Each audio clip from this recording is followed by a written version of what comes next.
மாண்புமிகு பேரவைத் தலைவர்களே, 8வது முறை நம்ம உறுப்பினர்கள்லாம் கமெண்ட் அடிக்கிறாங்க.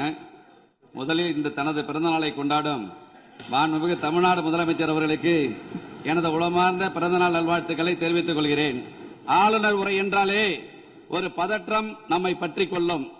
ஆனால் இந்த முறை அவை தொடங்கியவுடனே தமிழ்த்தாய் வாழ்த்து கம்பீரமாக ஒலித்தது. தேசிய கீதமும் பெருமையாக இசைத்தது. புரட்சி தலைவி அம்மா அவர்கள் பசிப்பிணி போக்க அம்மா உணவு என்ற அற்புதமான திட்டத்தை தீட்டினார். நம் முதல்வர்கள் அமைதி புரட்சி என்ற திட்டத்தை தமிழ்நாட்டில் அமைதி நிலவ வேண்டும் என்று திட்டம் தீட்டிக் கொண்டிருக்கிறார் என்றால் அது மிகையாகாது.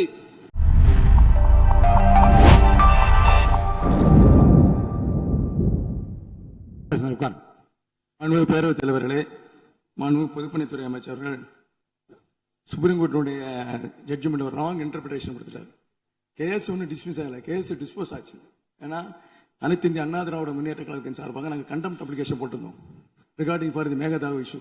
இந்த ஆர்டர்ல தெளிவாக சொல்லியிருக்காரு justice Gavai last day of the 25th DMK government இருக்கு ஜமயம்.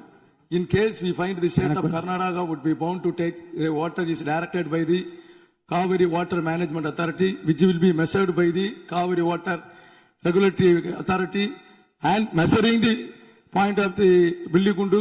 If the state of Karnataka fails in complying with the direction issued by this court, then it faces the risk of the committing the contempt of this court.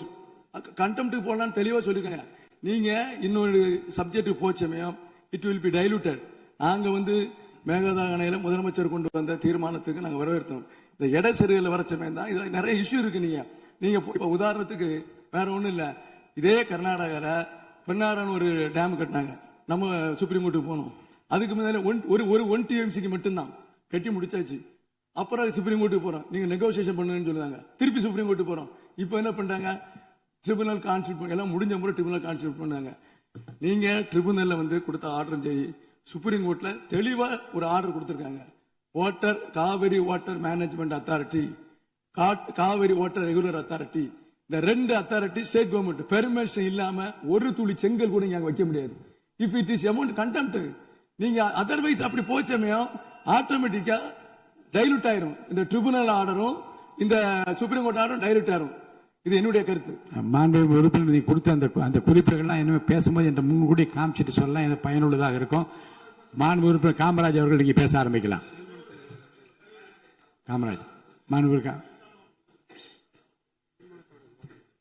உங்கள் கட்சியை சார்ந்த உறுப்பினர் கருத்து சொல்லிட்டார். நீங்க திரும்ப ஏற்கனவே சொல்லிட்டீங்க, டெல்டா விவசாயிகளை பற்றி நிறைய சொல்லிட்டீங்க. நீங்க பேசுனதால நான் கேட்டேன். தயவு செய்து இனி பாருங்க, நீர்வளத்துறை அமைச்சருடைய விளக்கத்துக்கு பிறகு, பொதுப்பணி விளக்கத்துக்கு பிறகு எந்த விதமான விவாதத்துக்கு நான் அனுமதி கிடையாது. தயவு செய்து 11 உறுப்பினர் பேச வேண்டும். எதிர்கட்சி தலைவருக்கு நான் 12 மணிக்கெல்லாம் மைக்கு கொடுக்கணும். தயவு செய்து அமருங்கள். மாண்புமிகு உறுப்பினர் காமராஜ் பேசுங்க. மாண்புமிகு பேரவைத் தலைவர்களே, முதலில் இன்று தனது பிறந்த நாளை கொண்டாடும் மாண்புமிகு தமிழ்நாடு முதலமைச்சர் அவர்களுக்கு எனது உளமார்ந்த பிறந்த நாள் வாழ்த்துக்களை தெரிவித்துக் கொள்கிறேன். உட்காருங்க. காமராஜ் பேரவைத் தலைவர் 6வது முறை நீங்க தான் பேச போறீங்க. உங்களுக்கு வாய்ப்பு உங்களுக்கு பேசுவது 6வது முறை பட்டியலில் உங்க பேர் இருக்கு. பேச போறீங்க, உட்காருங்க. தயவுசெய்து உட்காருங்க. நீங்கள் பேசுகிற போது உட்காருங்க.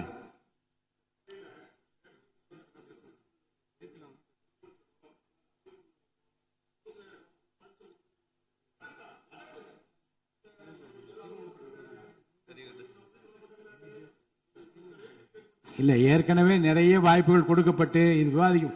இன்னொன்னு சொல்றேன், தீர்மானம் இருங்க, அரசின் தீர்மானம் இருங்க. உட்காருங்க, உட்காருங்க. நான் கேட்டதுக்கு அப்புறம் உட்காருங்க, நான் பேசுங்க அப்புறம் பேசுங்க. நல்லா கவனிங்க.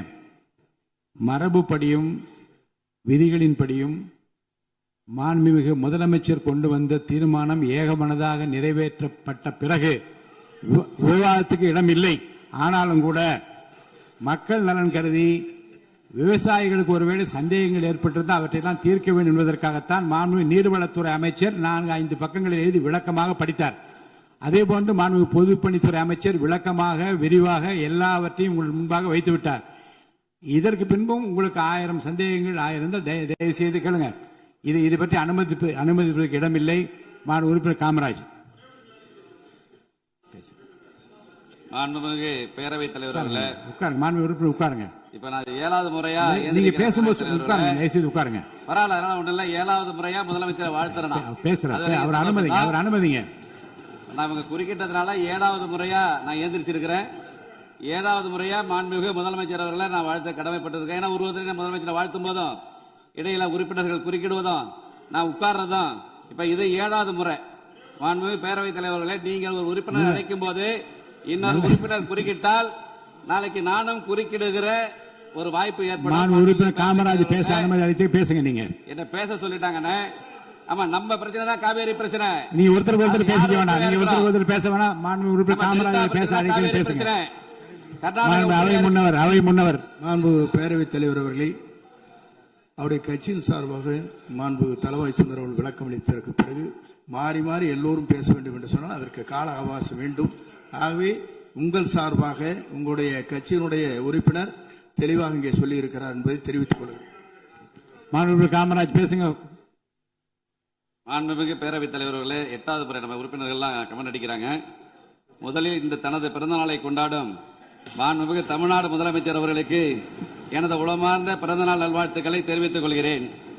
சமூக நீதி, கல்வி, தொழில் வளர்ச்சி, பெண்கள் முன்னேற்றம், இளைஞர் நலன், தமிழ்நாட்டின் ஒட்டுமொத்த வளர்ச்சிக்காக அவர் மேற்கொண்டு வரும் மக்கள் நல பணிகள் மேலும் சிறக்கவும், நல்ல உடல் நலத்துடனும் நீண்ட ஆயுளுடனும் மக்கள் பணியாற்றவும் இறைவனை பிரார்த்திக்கிறேன். மாண்புமிகு பேரவைத் தலைவர்களே, அவையில் இருக்கும் அனைவருக்கும் எனது அன்பான வணக்கங்களை தெரிவித்துக் கொள்வதோடு ஆளுநர் பேருரைக்கு நன்றி தெரிவிக்கும் தீர்மானத்தின் மீது பேச வாய்ப்பளித்த மாண்புமிகு பேரவைத் தலைவர் அவர்களுக்கும் மாண்புமிகு முதலமைச்சர் அவர்களுக்கும் முதற்கண் எனது நன்றியினை தெரிவித்துக் கொள்கிறேன். கடந்த 4 நாட்களுக்கு முன்பாக நம்முடைய ஆளுநர் அவர்கள் இந்த அவைக்கு வந்தார். அவர் சென்றபோது அவர் அறிக்கையாக வெளியிட்டது புதிய உதயம் தோன்றிய நாள். நாம் அனைவரும் இணைந்து பயணிக்க தொடங்கியுள்ளோம். இடையூறின்றி வாசித்ததில் மன நிறைவு அடைகிறேன். இது ஆளுநர் மாளிகை செய்திக்குறிப்பு. இவ்வாறு மேதகு ஆளுநர்களே மகிழ்ச்சியுடன் பாராட்டிய பின் வேறு எவரிடமிருந்து பாராட்டு பத்திரம் வேண்டும்? மாண்புமிகு பேரவைத் தலைவர் அவர்களே, நம்முடைய முதல்வர் அவர்களுக்கு. ஆளுநர் உரை என்றாலே ஒரு பதற்றம் நம்மை பற்றி கொள்ளும். ஆனால் இந்த முறை அவை தொடங்கியவுடனே தமிழ்த்தாய் வாழ்த்து கம்பீரமாக ஒலித்தது. தேசிய கீதமும் பெருமையாக இசைத்தது. மேதகு ஆளுநர் அவர்களும் ரொம்பவே சந்தோஷமாக புன்னகையோடு தன் உரையை வாசித்து முடித்ததோடு இன்றைக்கு தமிழ்நாட்டில் ஒரு மாபெரும் சரித்திர புரட்சியை தன்னந்தனியே ஏற்படுத்தியுள்ளார் நமது மாண்புமிகு முதலமைச்சர் என புகழ்ந்திருக்கிறார்கள். இதைவிட இந்த அரசுக்கு வேற என்ன பெருமை வேண்டும்? மாண்புமிகு பேரவைத் தலைவர் அவர்களே, நமது முதலமைச்சர் நாற்காலியில் வந்து உட்கார்ந்தவுடனேயே அரசுக்கும் ஆளுநர் மாளிகைக்கும் நடுவில் இருந்த எல்லைக்கோடு அழிக்கப்பட்டு அது நட்பின் பாலமாக அமைந்துவிட்டது. இதோடு நிற்கவில்லை. மத்திய அரசுக்கும் மாநில அரசுக்கும் இடையே ஒரு இணக்கமான ஒரு உறவு இருந்தால் மட்டும்தான் மாநிலம் வளரும் என்பதை புரிந்து மிக மிக முதிர்ச்சியான ஒரு அரசியல் பாதையை அமைத்துக் கொடுத்திருக்கிறார் நமது மாண்புமிகு முதலமைச்சர் அவர்கள். இதுதான் மற்ற தலைவர்களுக்கும் வழி நடத்த தெரிந்த நமது மாண்புமிகு முதலமைச்சர் அவர்களுக்கும் உள்ள வித்தியாசம் என்பதை இந்த அவையில் நான் தெரிவித்துக் கொள்ள கடமைப்பட்டிருக்கிறேன். மாண்புமிகு பேரவைத் தலைவர்களே, 4 நிமிஷம் ரொம்ப கூட போயிட்டு பேரவைத் தலைவரே, 7 தடவை எந்திரிக்க கொஞ்சம் குறைச்சிங்க. மேல 4 நிமிஷம் 17 நிமிஷம் ஓடி வச்சு 8 தடவை எந்திரிக்கிற மாண்புமிகு பேரவைத் தலைவர் 5 நிமிஷம் கூட அனுமதிக்கணும். மாண்புமிகு பேரவைத் தலைவர்களே, நம்பிக்கையில் சிறந்தது தன்னம்பிக்கை. தன்னால் எதையும் சாதிக்க முடியும் என்ற நம்பிக்கை தான் தன்னம்பிக்கை. இந்த தன்னம்பிக்கையை தாரக மந்திரமாக கொண்டு தடைகளை தகர்த்தெறிந்து இந்த விசில் புரட்சி மூலம் தமிழ்நாட்டில் நல்லாட்சி அமைய வேண்டும், இந்தியாவிலேயே தமிழ்நாடு முதன்மை மாநிலமாக விளங்க வேண்டும் என்ற தமிழக மக்களின் எதிர்பார்ப்பை பூர்த்தி செய்ய தற்பொழுது பூர்வாங்க நடவடிக்கைகள் தொடங்கப்பட்டுள்ளது என்பதை மகிழ்வுடன் தெரிவித்துக் கொள்கிறேன். மாண்புமிகு பேரவைத் தலைவர் அவர்களே, ஆளுநர் உரை மீதான நன்றி தெரிவிக்கும் தீர்மானத்தின் மீது எனது உரையை நிகழ்த்துவதற்கு முன்பாக எனது மன்னார்குடி சட்டமன்ற தொகுதி தொடர்பான 2-3 கோரிக்கை தான். பேரவைத் தலைவர்களே, மன்னார்குடியில் 125 ஆண்டு நகராட்சி மன்னார்குடி நகராட்சி. இதுவரை ஒருங்கிணைந்த நீதிமன்ற வளாகம் அங்கே இல்லை. பல முறை முயற்சித்தும் நீதிமன்ற வளாகம் அங்கே இல்லை. அதை போல விளையாட்டில் ஆர்வம் உள்ளவர்கள் அதிகம் இருக்கிற பரவாக்கோட்டை மற்றும் உள்ளிக்கோட்டை பகுதியில் விளையாட்டு அரங்கம் அமைத்து தர வேண்டும். நீடாமங்கலம் பேரூராட்சி பழமையான பேரூராட்சி, இதுவரை அங்கே பேருந்து நிலையம் அமைக்கப்படவில்லை, அமைப்பு தர வேண்டும் என்கிற எனது வேண்டுகோளை வைக்க விரும்புகிறேன். நீடாமங்கலம் ஊராட்சி ஒன்றியத்தை வடுவூர் தலைமையிடமாக கொண்டு ஒரு ஊராட்சி ஒன்றியம் அமைத்து தர வேண்டும் என்கிற வேண்டுகோளை வைக்க விரும்புகிறேன். அதே போல இடமலை கிராமத்தில் கைப்பந்துக்கென உள் விளையாட்டு அரங்கம் அமைப்பு தர வேண்டும் என்ற கோரிக்கையை வைக்க விரும்புகிறேன். மாண்புமிகு பேரவைத் தலைவர்களே, பெரியார் பகுத்தறிவு சித்திரம் தீட்டினார் பெரியார், பெருந்தலைவர் காமராஜர் கல்வி சித்திரம் தீட்டினார் காமராஜர், பேரறிஞர் அண்ணா சுயமரியாதை சித்திரம் தீட்டினார் பேரறிஞர் அண்ணா, புரட்சித் தலைவர் எம்ஜிஆர் சத்துணவு திட்டம் தீட்டினார் புரட்சித் தலைவர் எம்ஜிஆர், புரட்சித் தலைவி அம்மா அவர்கள் பசிப்பிணி போக்க அம்மா உணவு என்ற அற்புதமான திட்டத்தை தீட்டினார். நம் முதல்வர்கள் அமைதி புரட்சி என்ற திட்டத்தை, ஆம் தமிழ்நாட்டில் அமைதி நிலவ வேண்டும் என்று திட்டம் தீட்டிக் கொண்டிருக்கிறார் என்றால் அது மிகையாகாது. ஆளுநர் உரைக்கு நன்றி தெரிவிக்கும் தீர்மானத்தின் மீது ஒரு சில உறுப்பினர்கள் சட்டம் ஒழுங்கு சீரழிந்து விட்டது என்று பேசினார்கள். இந்த சூழ்நிலையில் கொலை, கொள்ளை, பாலியல் துன்புறுத்தல்கள் ஒரு சில மாதங்களுக்குள் கட்டுக்குள் கொண்டு வருவது என்பது யாராலும் இயலாத காரியம். அவற்றை எல்லாம் சரி செய்ய காவல்துறையை மக்களின் நண்பனாக மாற்றி தமிழ்நாட்டில் சட்டம் ஒழுங்கை நிலைநாட்டும் முயற்சியில் மாண்புமிகு முதலமைச்சர் அவர்கள் தீவிரமாக ஈடுபட்டு வருகிறார்கள். ஆளுநர் உரை பத்தி 18 பெண்களின் பாதுகாப்பினை பேணி காப்பது, பெண்களுக்கு எதிராக இரும்பு கரம் கொண்டு ஒடுக்குவதற்காக சிங்கப்பெண் அதிரடிப்படை உருவாக்கப்பட்டிருக்கிறது. இந்த அரசால் உருவாக்கப்பட்டுள்ளது. இதனால் சட்டம் ஒழுங்கு கட்டுப்பாட்டுக்குள் வரும் என்பதில் எல்லளவும் சந்தேகமில்லை. ஆளுநர் உரை பத்தி 19 போதைப் பொருள் தடுப்பு சிறப்பு படை அனைத்து மாவட்டங்களிலும் உருவாக்கப்படும் என்று குறிப்பிடப்பட்டிருக்கிறது. இந்த சிறப்பு படை அமைக்கப்பட்ட பின் போதைப் பொருள் நடமாட்டம் கட்டுக்குள் கொண்டு வரப்பட்டு இதன் மூலம் சட்டம் ஒழுங்கு சீராகும் என்பதில் எல்லளவும் சந்தேகமில்லை. தமிழ்நாட்டின் அடையாளமாக தமிழ் மொழி உள்ளது. உலகத்தோடு நாம் போட்டி போட ஆங்கில மொழியும் தேவை. எனவேதான் இந்த இரு மொழிக் கொள்கையில் இந்த அரசு எவ்வளவு உறுதியாக இருக்கிறது என்பதை ஆளுநர் உரை தெளிவுபடுத்தியுள்ளது. இது வெறும் பேச்சல்ல, இது செயல் அரசு என்பதை நிரூபித்திருக்கிறது. தமிழ்நாட்டின் நிதி சுமை குறித்து வெள்ளை அறிக்கை வெளியிட்டுள்ள இந்த அரசு அரசின் வருவாயை பெருக்குவதும், திசை மாறி சென்ற அரசு வருவாயை அரசின் கருவூலத்திற்கு எடுத்துச் செல்லும் வகையிலும் மதுபான உற்பத்தியாளர்கள் மீது கூடுதல் சிறப்பு கட்டணம் விதித்துள்ளது உண்மையிலேயே வரவேற்கத்தக்கது. இதன் மூலம் அரசுக்கு 1000 கோடி ரூபாய் கூடுதல் வருவாய் கிடைக்கும் என்ற நிலை ஏற்பட்டுள்ளது. அதே போல கனிமங்கள் மூலமாக கிடைக்கும் வருவாயை இரட்டிப்பாக்க அரசு தீவிரமாக முயன்று வருவதாக ஆளுநர் உரையில் குறிப்பிடப்பட்டுள்ளது வரவேற்கத்தக்க ஒன்றாகும். இதேபோன்று வாக்குறுதியை நிறைவேற்றும் வகையில் 2 மாதங்களுக்கு 500 யூனிட் மின்சாரம், 200 யூனிட் இலவச மின்சாரத்தை வழங்க உத்தரவிட்டுள்ளது. இதனால் ஏழை எளிய நடுத்தர மக்களின் நிதி சுமை வெகுவாக குறைந்து மகிழ்ச்சியில் இருப்பதை கண்கூடாக காண்கிறேன் என்பதை இங்கே நான் சுட்டிக்காட்ட கடமைப்பட்டிருக்கிறேன். இந்த அரசை ஆதரிக்கும் கூட்டணி கட்சிகளுக்கு மதிப்பளிக்கும் வகையில் அந்த கட்சிகளுக்கு ஆட்சியிலும் அதிகாரத்திலும் பங்களித்துள்ளது தமிழ்நாட்டு அரசியலில் ஒரு மறுமலர்ச்சியை, ஒரு புத்துணர்ச்சியை ஏற்படுத்தியுள்ளது என்பதை நான் பாராட்ட கடமைப்பட்டிருக்கிறேன். பொதுமக்கள் நலனை கருத்தில் கொண்டு 717 மதுபான கடைகளை மூடியது, பயிர்க்கடன் பெற்ற விவசாயிகளுக்கு கடன் தள்ளுபடி செய்தது, கல்வியை பொது பட்டியலில் இருந்து மாநில பட்டியலுக்கு மாற்ற நடவடிக்கை எடுத்தது, கச்சத்தீவு பிரச்சனைகளுக்கு தீர்வு காண மத்திய அரசை வலியுறுத்தியது உண்மையிலேயே வரவேற்கத்தக்கது. அதற்காக இந்த அரசை நான் மனதார பாராட்ட கடமைப்பட்டிருக்கிறேன்.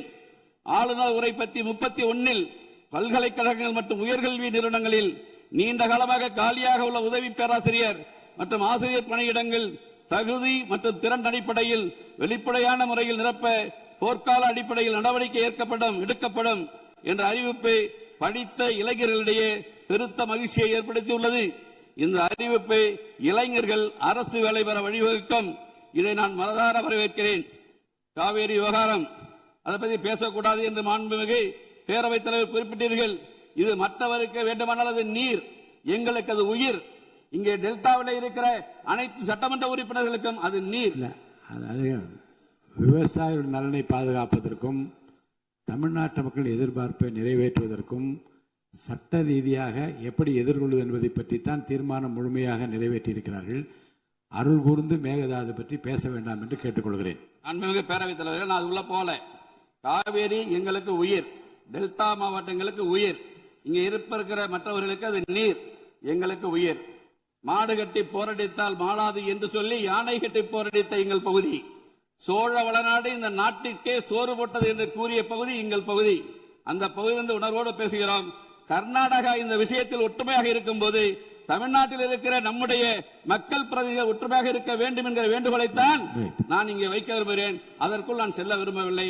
எனக்கு பேச வேண்டிய டயத்துக்கு பிறகு 8 தடவை நான் எழுந்திருச்சிருக்கேன். அதனால நான் அதுக்குள்ள போகல என்பதை வலியுறுத்தி கேட்டுக்கொண்டு நல்ல வல்லுநர்களை கொண்டு இங்கே பேசிய ஒருமித்த கருத்தோடு அந்த தீர்மானத்தை, அந்த முதலமைச்சர் கொண்டு வந்த சிறப்பு வாய்ந்த தனி தீர்மானத்தை நல்ல வல்லுநர்களை கொண்டு சிறப்போடு நாம் அதை ஏற்க வேண்டும் என்கிற வேண்டுகோளை மட்டும் வைத்து அதற்குள் நான் நுழைய விரும்பவில்லை.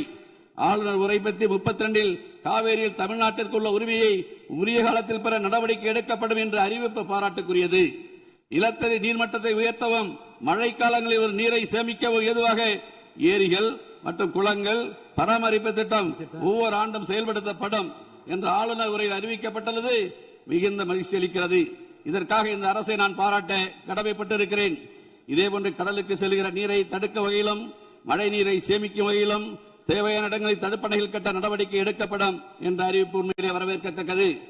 ஆளுநர் உரை பற்றி 36 முல்லை பெரியார் அணை பகுதியில் பழுது பார்க்கும் பணிகளை மேற்கொள்ளவும் அணையின் நீர்மட்டத்தை உயர்த்தவும் கேரள அரசின் புதிய அணை கட்டும் முயற்சியை தடுக்கவும் நடவடிக்கை எடுக்கப்படும் என்று குறிப்பிடப்பட்டிருக்கிறது. உண்மையாக வரவேற்க நான் கடமைப்பட்டிருக்கிறேன். தமிழ்நாட்டில் உள்ள நதிகளை முதல் கட்டமாக இணைப்பது 11 நிமிஷம் 8 நிமிஷம் ஏன் பேரவைத் தலைவர்களே 8 தர ஏன் 5 நிமிஷம் கூட விடுங்க, முடிக்க ஒரே பக்கம் தான். இன்னைக்கு நல்ல எக்ஸசைஸ் உங்களுக்கு 8 முறை எழுதி முடிச்சிடறேன். இல்ல பேரவைத் தலைவர் 11 நிமிஷம் ஓடி இருக்கு. 8 தடவை இடையில குறுக்கிட்டு இருக்காங்க என்ன பேரவை உறுப்பினர்கள். ஒரு 4 நிமிஷம். தமிழ்நாட்டில் உள்ள நதிகளை முதற்கட்டமாக இணைப்பது மற்றும் தென் மாநிலங்களில் உள்ள நதிகளை இணைப்பது ஆகியவற்றை மேற்கொள்ள இந்த அரசு தீவிர முயற்சி செய்யும் என்ற அறிவிப்பு தமிழ்நாட்டு மக்களிடையே பெருத்த மகிழ்ச்சியை ஏற்படுத்தியுள்ளது. நிறைவேற்றார். அதேபோன்று இதேபோன்று அரசு துறையில் உள்ள காலி பணியிடங்கள் நிரப்புதல், சிறந்த மின் ஆளுமை சேவைகள் பொதுமக்களுக்கு வழங்குதல், ஒலிம்பிக் உயர்திறன் மையங்கள், மேலும் தொழில் வளர்ச்சிக்கான அரசாக வேளாண் வளர்ச்சிக்கான அரசாக இந்த அரசு விளங்கிக் கொண்டிருக்கிறது. ஏழையின் சிரிப்பில் இறைவனை காண்போம் என்ற பேரறிஞர் அண்ணா அவர்களின் பொன்மொழிக்கேற்ப ஏழைகளுக்கான அரசாக, ஒடுக்கப்பட்ட மக்களுக்கான அரசாக, சிறுபான்மை மக்களுக்கான அரசாக இருந்து மதசார்பற்ற அரசாகவும் சமூக நீதிக்கான அரசாகவும் இருந்து பொதுமக்களின் நெஞ்சங்களில் இன்றைக்கும் சிம்மாசனம் போட்டு உட்கார்ந்திருக்கிற நம்முடைய முதலமைச்சரை மனதார பாராட்டுவதோடு இந்த நல்லாட்சிக்கு தோள் கொடுப்பதில் சட்டமன்ற உறுப்பினராக நான் பெருமகிழ்ச்சி அடைகிறேன். மொத்தத்தில் இந்த ஆளுநர் உரை தமிழ்நாட்டு மக்களை வளர்ச்சி பாதையில் அழைத்துச் செல்லும் முறையாக, தமிழ்நாட்டை அமைதி பூங்காவாக மாற்றும் முறையாக அமைந்துள்ளது என தெரிவித்து வாய்ப்பளித்த உங்களுக்கு நன்றி கூறி, எனது மன்னார்குடி சட்டமன்ற தொகுதியில் சமீபத்தில் பள்ளி குழந்தைகள் 3 பேர் இறந்திருக்கிறார்கள். 5/6/2025 அன்று அரசு பள்ளியில் படிக்கிற 3 மாணவர்கள். நம்முடைய முதலமைச்சர் அந்த குடும்பங்களுக்கு உதவி இருக்கிறார், இல்லை என்று சொல்லவில்லை. அதில் வருத்தம் என்னவென்றால் முதலமைச்சர் மேல் வருத்தம் கிடையாது. அந்த குடும்பத்தில் 3 குடும்பத்திலும் ஒரு ஆண் பிள்ளைகள் தான். இந்த 3 ஆண் பிள்ளைகளும் இறந்து விட்டார்கள். அந்த 3 குடும்பத்திலும் ஒரு ஆண் பிள்ளை, ஒரு குடும்பத்தில் ஒரே ஒரு ஆண் பிள்ளை, இன்னொரு குடும்பத்தில் ஒரே ஒரு ஆண் பிள்ளை, இன்னொரு குடும்பத்தில் ஒரு ஆண் பிள்ளை ஒரு பெண் பிள்ளை. மொத்தத்தில் அந்த 3 குடும்பங்களிலும் 3 ஆண் பிள்ளைகளும் இறந்து விட்டார்கள். உங்கள் மூலம் மாண்புமிகு முதலமைச்சரை நான் கேட்டுக்கொள்வது, அந்த 3 குடும்பங்களுக்கும் அரசு வேலைவாய்ப்பில் முன்னுரிமை கொடுக்க வேண்டும் எனக்கு வேண்டி கேட்டு உங்களை மனதார பாராட்டி விடைபெறுகிறேன். நன்றி, வணக்கம்.